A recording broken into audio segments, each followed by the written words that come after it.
Bonjour et bienvenue dans cette nouvelle vidéo, moi c'est Gloria et à la base, cette chaîne c'était pour parler de livres, de films, de séries et d'un tas de bonnes choses. Bon, pour le coup, j'ai seulement parlé de films et de séries et donc pour inaugurer ce premier épisode dédié à un livre, quoi de mieux déjà de changer de générique, vous l'entendrez plus tard, et aussi de vous présenter cet afro-manga de Last Commit. Mais avant que je vous en dise plus, nouveau générique.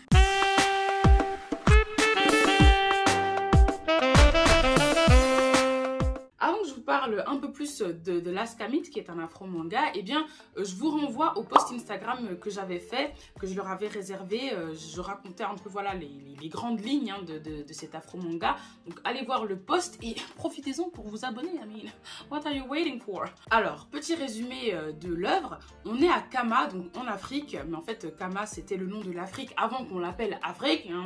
Dans ce Kama, eh bien, il existe des kamites, qui sont des êtres divins qui maintiennent l'équilibre entre ombre et lumière. Leur force provient de la foi des habitants. Donc la croyance des habitants en leurs traditions, leurs coutumes et leurs prières se transforme en une énergie appelée Ubuntu. Cette énergie est nécessaire pour invoquer les kamites et c'est de cette énergie que les kamites tirent leur force. Donc on voit vraiment une relation de dépendance entre les kamites et les habitants de Kama. Sans la prière des habitants de Kama, leurs coutumes et leurs traditions, et bien pas d'énergie Ubuntu et donc pas de kamites. Et pareil, pas de kamites, et bien les kamites ne peuvent pas protéger les habitants de Kama et maintenir un équilibre à Kama.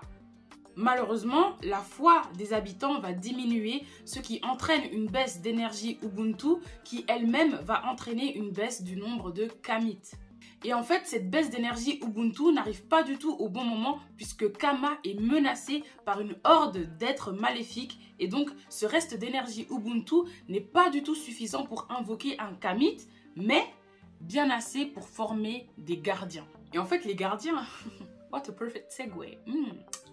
C'était tellement smooth. Bref, et en fait les gardiens ce sont des humains nés avec une aura particulière qui ont pour vocation de défendre Kama contre les êtres maléfiques. Avant d'obtenir le titre de gardien, ces enfants passent par un apprentissage qui se conclut avec le tournoi annuel des apprentis.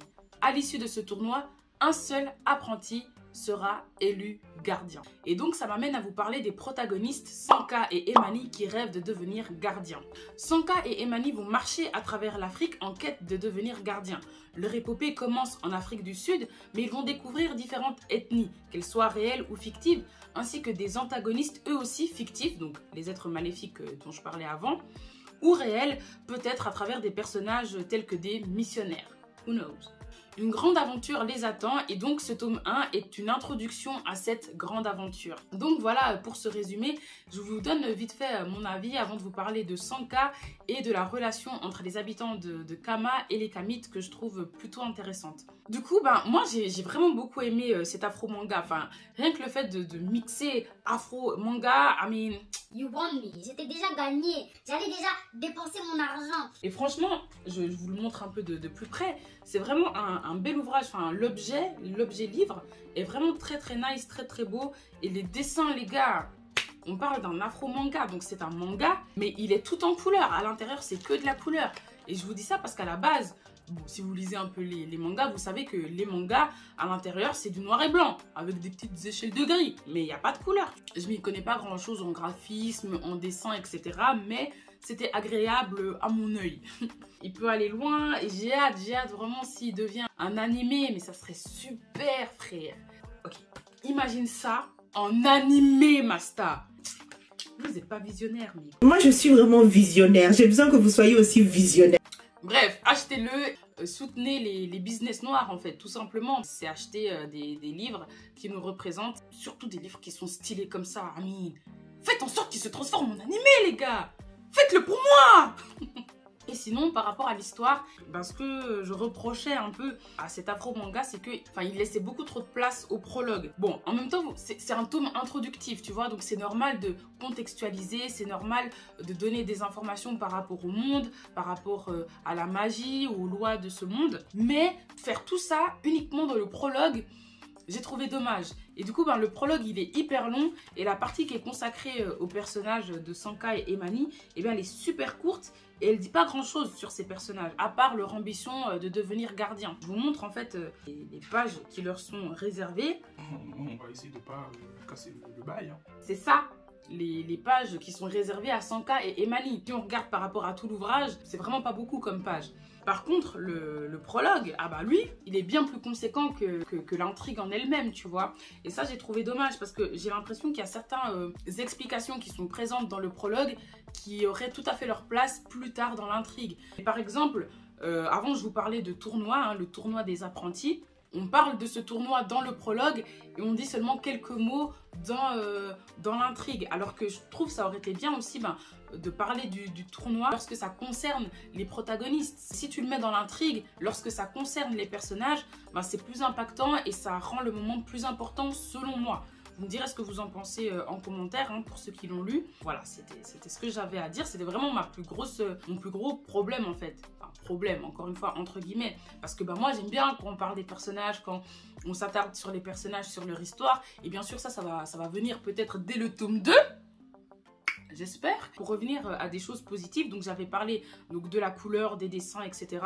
Mais il y a beaucoup de références aussi dans cet afro-manga. Il y a des petits clins d'œil comme ça, des personnages importants sud-africains ou autres. Donc ouais, franchement, j'ai hâte de voir quels autres easter eggs, si on peut dire ça comme ça, ils nous ont mis dans les tomes suivants. Et non, vraiment un petit bijou, hein, j'ai vraiment hâte. Enfin, regardez juste la couverture. Isn't it nice? Et maintenant, j'ai envie de vous parler un peu plus du personnage de Sanka. Parce que, à lui, ça m'a l'air d'être un personnage très farceur et qui aime les problèmes. Sanka, je ne le décrirai pas du tout comme flemmard hein, non plus, puisqu'il a quand même l'ambition d'être un gardien. Et dans le monde dans lequel ils vivent, c'est vraiment quelque chose d'important et de très prestigieux aussi. Mais de ce que j'ai vu dans le tome 1, Sanka, c'est pas du tout un exemple à suivre. Hein. D'ailleurs, j'ai été étonnée quand j'ai regardé les interviews des auteurs qui disaient que le nom de Sanka faisait référence à Thomas Sankara parce que j'étais sûre, mais alors sûre, qu'il faisait référence à Sanka dans Rasta Rocket. Sanka, you dead? Yeah, man. I mean, look at him. Les locks, l'air un peu stupide, les bracelets qui rappellent les couleurs de la Jamaïque. On est loin du Thomas Sankara, tout de même. Hein? Tout de même.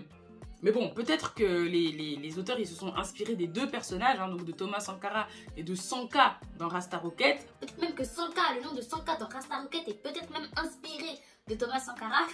Bref, peut-être qu'ils se sont inspirés des deux personnages pour mettre en place Sanka de Laskamit. Donc voilà, Sanka est ce personnage vraiment avec des airs stupides, comme j'ai dit plusieurs fois, mais qui mais alors de sûr nous réserve des vibes hyper badass. Et c'est pour ça que j'ai vraiment hâte des tomes suivants pour voir comment il va se développer, quelle technique dans le Kingunza. If you know, you know. Donc quelle technique dans le Kingunza il va utiliser. Enfin voilà, j'ai vraiment hâte de voir la suite. Et aussi donc le dernier point sur lequel je voulais revenir et que je vous avais dit dans l'introduction, c'est que je trouve hyper intéressant cette relation entre les habitants de Kama et les Kamites, qui est une relation en fait hyper dépendante. Ils dépendent les uns les autres en mode j'ai besoin de toi et toi tu as besoin de moi. Seul on ne peut rien faire. Et c'est justement le message de l'Ubuntu, qui est une philosophie humaniste africaine et que les auteurs ont traduit par « Mon accomplissement se fait grâce à l'apport de tous ». Et c'est exactement ce qui se passe entre les habitants de Kama et les Kamites. Et j'ai trouvé intéressant en fait de retranscrire cette relation de l'Ubuntu à travers ces deux personnages en fait. Les Kamites n'existeraient pas sans les prières, les coutumes, les traditions des habitants de Kama. Et les habitants de Kama, comme je l'ai dit avant, ont besoin de la protection et de l'équilibre qu'apportent les Kamites. Mais il y a autre chose aussi qu'on peut commenter dans cette relation, notamment cet affaiblissement de la relation entre les habitants de Kama et les Kamites, et c'est la conséquence de l'esclavage et de la colonisation sur les peuples africains qui ont fait que les peuples africains croient de moins en moins en leurs traditions et en leurs coutumes. En plus, dans le trailer, on a vu des missionnaires, donc des personnages qui endosseraient certainement le rôle d'antagoniste, hein, le rôle de méchant, et sous prétexte de convertir les peuples, eh bien, ces missionnaires feraient en sorte que l'essence Ubuntu se propage de moins en moins, et donc, face à eux, ils auraient des peuples africains faibles, dociles, faciles à convertir, et surtout, facile à voler. Mais bon, là, je m'avance peut-être un peu trop, hein. On verra ce que nous réserve la suite. Mais voilà, comme je l'ai dit plusieurs fois, j'ai vraiment hâte de découvrir ce que les prochains tomes nous réservent. C'est déjà la fin de cette vidéo. N'hésitez pas à donner votre avis en commentaire sur The Last Commit si vous l'avez lu.